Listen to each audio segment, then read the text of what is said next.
morning on DC News Now, DC Council set for a final vote on its 2025 budget. What programs stand to be affected the most?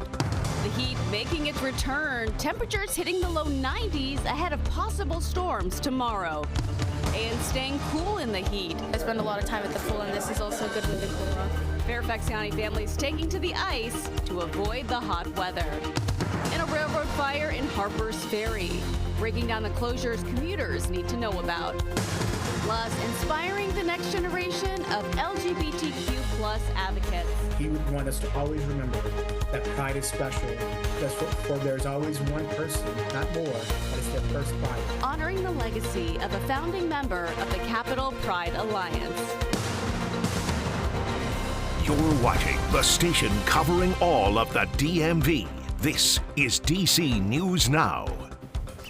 Good morning. Look at this. Taking a live look outside over the Tidal Basin this morning. Beautiful start to our Tuesday morning. Temperatures expected to be about 90, low 90s across the area. Jackie will have more on that coming up in just a second. But thanks for starting your morning with us here on DC News Now. It is 6 o'clock on a Tuesday. I'm Tanaya Wright. And I'm Shanika Grimshaw filling in for Corey James. Yamareef, she'll be tracking your commute. But first, let's talk about this forecast. And we're going to be in the 90s today. Yes. I was hoping for 80s all week, or maybe even 70s. 70s is crazy. Right. Like, that's still summertime. Am I pushing it? All right. Yeah, you are. You might be pushing it a little too hot. I want what I want. Let's enjoy the summer. Right. I mean, Good vibes. It's too hot. After the Saturday I had, I don't want no more heat.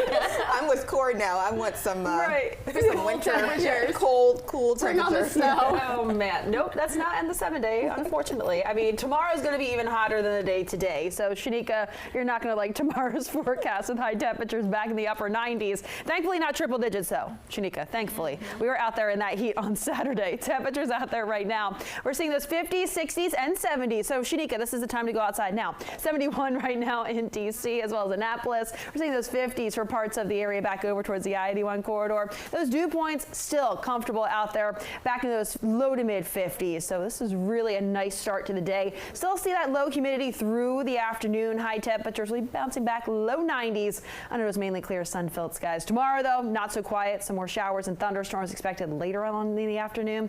More details on that coming up. Yamarie, what are you seeing on the roads? Yeah, good morning. We're now at your 6 o'clock hour. Everything is looking really good and really smooth. Taking a look at 202 495 going southbound. Traffic is looking pretty good, honestly, this morning. We are tracking just one accident. That's on University Boulevard near Farragut Avenue crossing. So just be aware of that. It's not causing any issues in your commute this morning. So you honestly should be good to go if you are heading in that direction. Taking a look at the overall region, we see a lot of green. That is good news. So you should be good to go this morning. All right, Yamarie, thank you. 6:02 developing now. Prince George's County Police investigating a deadly shooting. This officials say it happened at about 6:30 last night in Bowie. When police arrived on the scene at Lake Overlook Drive, they say they found a man dead. As of right now, police have not released the victim's name or any suspect information, but if you have any information, you're asked to call police. And over in Montgomery County, officials say 3 people were hurt last night after a pickup truck and passenger bus were involved in a crash. Officials say the crash happened on July Drive in Silver Spring, blocking several lanes. Now, those 3 people were taken to the hospital with non-life-threatening injuries. And a railroad bridge catching fire in Harpers Ferry, West Virginia. According to the state's transit authority, it's causing multiple MARC lines to be shut down this morning. This includes anything on the Brunswick line coming from West Virginia. No alternate transportation is going to be provided. According to CSX, who owns and maintains the bridge, both passenger and freight rail operations are suspended on the bridge until it can be inspected. The cause of the fire is under investigation still this morning. And DC police unveiling new technology to fight crime. They debuted a new helicopter and 5 drones yesterday. Now, even as crime is trending downward in the district, city officials say the new technology will help police as the department is down about 800 officers. People in the district say they have mixed feelings about the technology. I feel like it'll be beneficial, especially for the things that we can't see. Bad idea because they can use it in different ways to eliminate, neighborhoods. Officials say the drones will be in the air during the next week's 4th of July celebrations and upcoming NATO summit. Well, after unanimously passing the D.C. Council earlier this month, the fiscal year 2025 budget is headed for what is expected to be a final council vote today. Yeah, the budget would restore funds to the Pay Equity Fund for early childhood educators. That's where we find our DC News Now's Liberty Simmons. She's live at the Wilson Building to break it all down. Good morning. Good morning, Shanika. Well, the council members are expected to finalize their vote on the budget today, and they're also expected to vote on the Budget Support Act, which focuses on the implementation side of the budget bill. Now, the Budget Support Act includes procedural changes that are needed to implement the budget.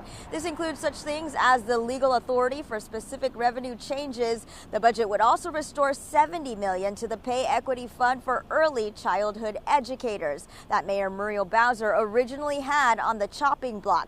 Now, that program helps address pay disparity between early education workers and their K-12 counterparts. It also included amendments from Chair Phil Mendelson, who restored some of the things Bowser wanted. Those include $500,000 to restore RFK Stadium and funding for the new correctional facility at $463 million, among other things. Now, the council's budget aims to expand the district's earned income tax credit as well, and this could help people make lower monthly payments instead of a lump sum.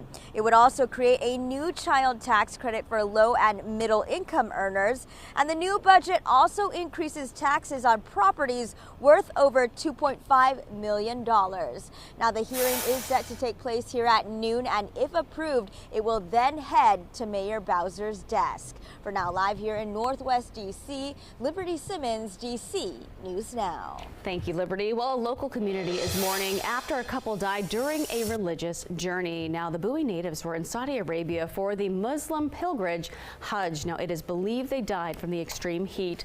According to their daughter, they faced multiple issues, including a lack of food, water, and proper transportation. A representative from the Council on American Islamic Relations gives some advice on precautions that she recommends before booking this trip. That are reputable. They know someone who's had a good experience firsthand. Some 1,300 people died on this year's annual pilgrimage to Mecca. DC News Now has reached out to the tour company, but we have not yet heard back. An emergency center in Germantown is left with no air conditioning after their system had mechanical issues. This happened during last weekend's record-breaking high temperatures. The Adventist Healthcare Emergency Center was placed on a mini disaster status. They had to reroute ambulances to nearby medical centers. Now, one person tells us the center did what they could to provide relief. They're renting to, I guess, provide us some air in there. So it's not extremely bad. And the center tells us they're currently working as quickly as possible to make those repairs. And health experts are still working to figure out what caused the E. coli outbreak at Lake Anna. Some possible leads the Virginia Department of Health are tracking include livestock and sewage from boats, but they say it's going to be really difficult to find out the exact cause of the outbreak.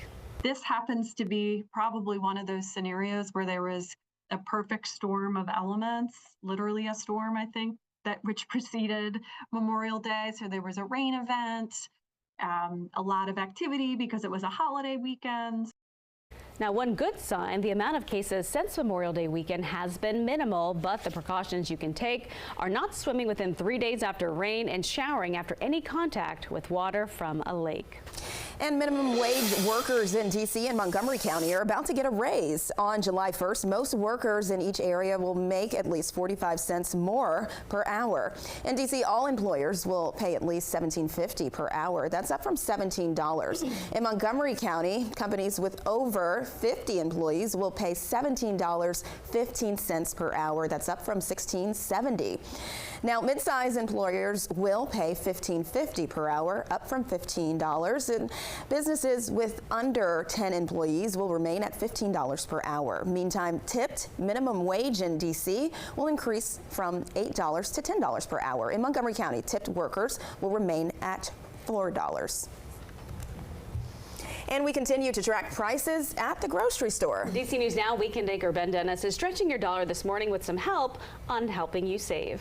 The savings are still in the details. We've identified 10 grocery essentials at 3 popular local stores, sizing up how much they cost compared to one another and to keep more cash in your wallet. Another week, another chance to save. The USDA expects grocery prices will keep rising this year, though at a faster pace when dining out. Meantime, our price tracking at Walmart, Giant, and Safeway continues to identify disparities between 10 pantry essentials. Why do we do it? Help you make your own choice where to shop. So, what's changed in the past week? Lowest prices online show no price changes down the board at Walmart for our 10 essentials. Up at Giant, avocado increased 34 cents, 30 cents for 1 pound tray of ground beef. Chicken breast per pound, value pack, that's $2 cheaper. And russet potato, 17 cents less. Over at Safeway, a 1 pound tray of ground beef is up $2. $1 for 12 brown eggs, 20 cents for wheat bread, and avocado dropped $1. Between the three, here's what's cheapest at Walmart. 8 out of 10 of our pantry essentials. Giant wins for a value pack of chicken breast per pound, $1.99, and for 1 pound tray of ground beef at $4.79. Safeway in the back of the pack comparatively. And certain apps can grant cash back for groceries like Ibotta and Fetch, for example. Go a step further with digital coupons and store loyalty programs for discounts at the register. Ben Dennis, back to you.